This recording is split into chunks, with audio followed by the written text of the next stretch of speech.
Hey, Mr. Thompson, I'm Little Timmy, and we got assigned a chair test for our band. It's in the Arbans, number 8, and I'll send you a closer up view of it. I'll take a picture with my camera on my phone.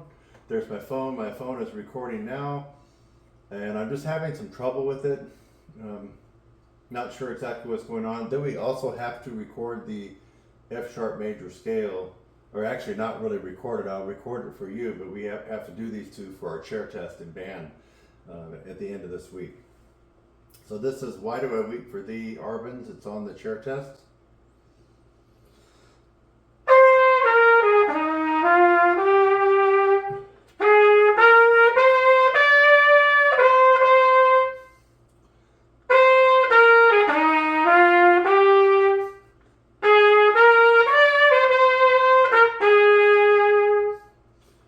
And then I can play more, but maybe just for right now, you can let me know if I got that much right. My band director said I'm doing some things wrong, and he told me, I thought I corrected it, but anyways, it's not coming out that good. I don't think. You can maybe let me know, Mr. Thompson.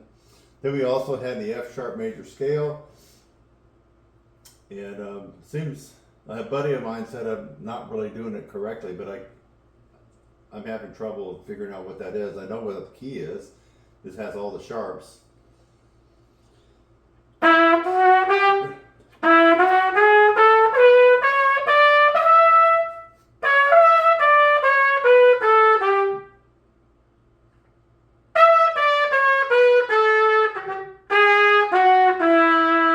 There, I think I got it.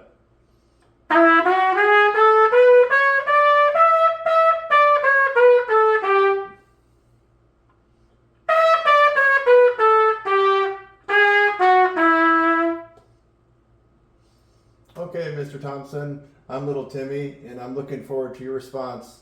Thanks for helping me out.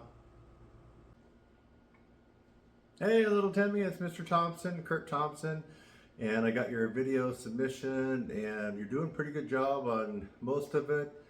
But yeah, there's a couple things off, and I got that screenshot that you sent me. I also have the Arbans book, so I also looked up the one that you're doing, Why Do I Weep for Thee in the Arbans book, and I have it right here.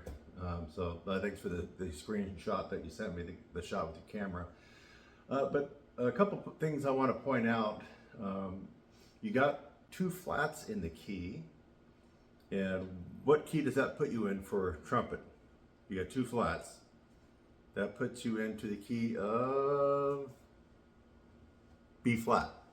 Okay, so I would recommend also working the B flat major scale to kind of warm up your brain before you do this one, and you're likely to have a better result. So the B flat goes from low B flat to the 3rd line B flat, and I can send you, if you don't already have that scale in one of your books, I can send it to you. But the key is you're going to have to play that E flat. That's what a lot of folks miss.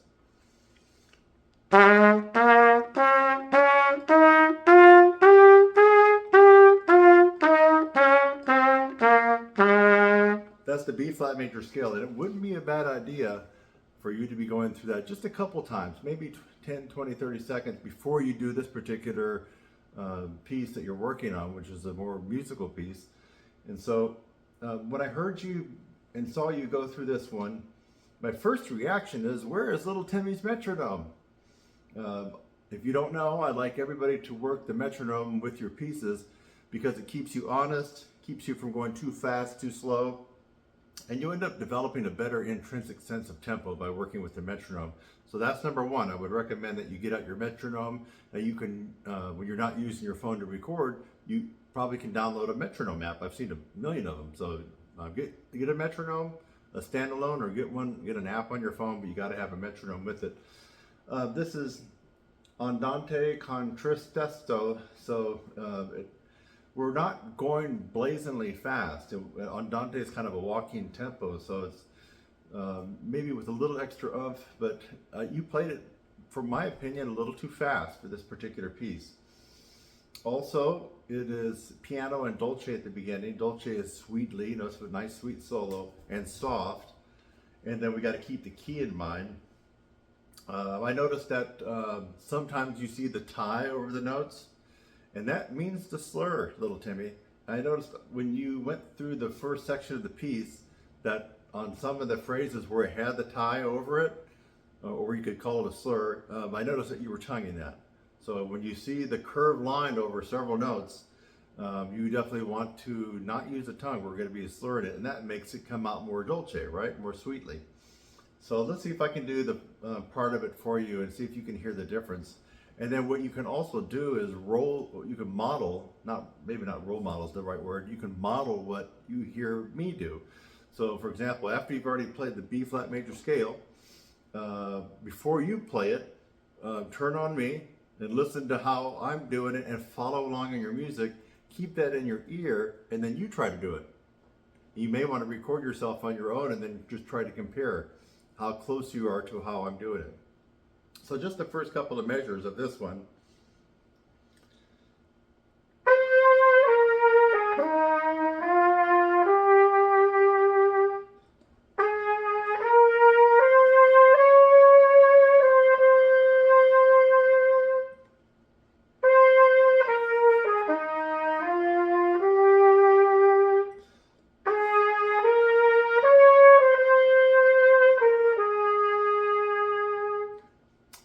So did you notice that when I went up to the E flat in the third measure, it's a dotted quarter note, I actually play that E flat second valve. When I watched your video and heard you do it, I noticed each time you came to the E flat, you were playing it open. Now if you play the E flat open, guess what, little Timmy? It's not going to be an E flat, it's actually going to be an E natural, and the E natural is not in the key of B flat in the B flat major scale. So that's one thing that you want to fix right away. As a crutch, you could, for the first couple of days that you continue practicing this, you could write a 2 above the E flat, but I don't want that. I don't want it in pen. I want it in pencil. Just do that for a day or two, and then after you feel like you got it, I want you to take your eraser and erase that off. We don't want to get in the habit of writing, all the flats and sharps with the fingering. But just for a day or two, you could do that. And then quickly erase that so you're looking at the real note and you're not looking at the fingering. Did you notice that I actually slurred? So instead of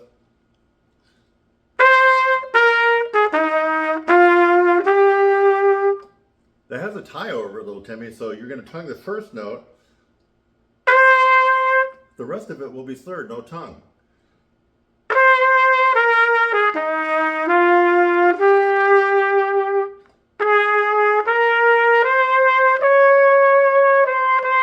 You notice how it does make it smoother, a little bit more sweetly played. So anyway, I think that's enough for right now, little Timmy.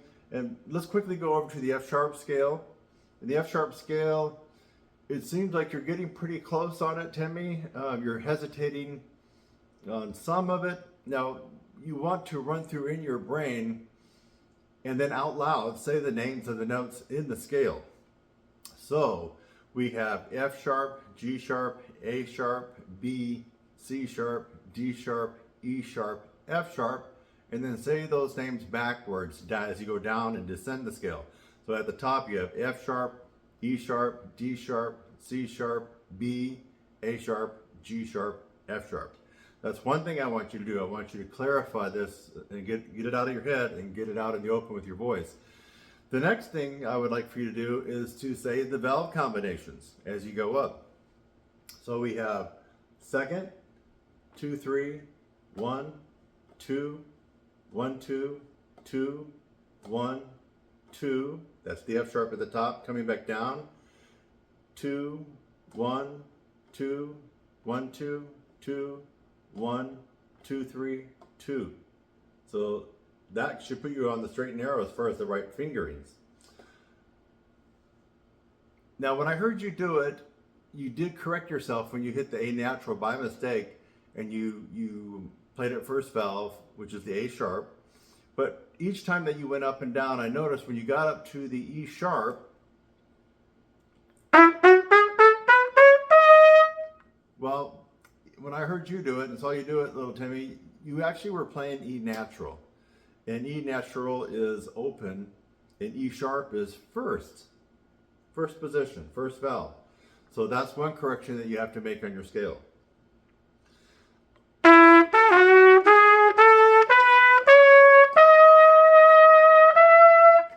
that sound a little bit closer compared to how you did it?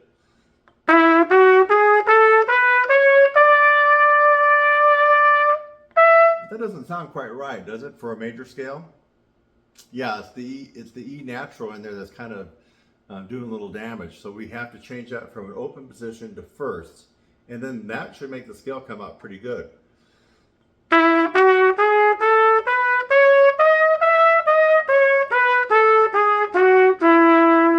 And then you have to get used to that A sharp and not hesitating. So you could portion out the scale to do half.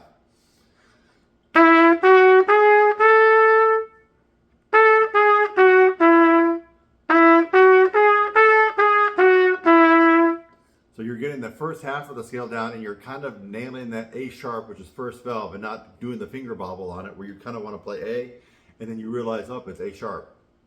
Okay? And then after you get that ironed out, now we already talked about the E sharp, which is first valve.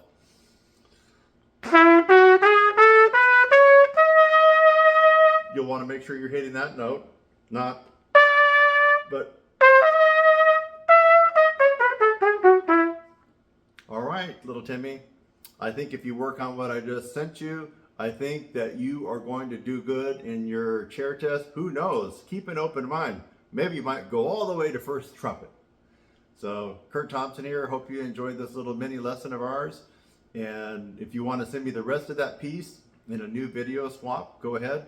If you want to give me some feedback on how well you did in the chair test, I would love to hear that, little Timmy. Have a good one.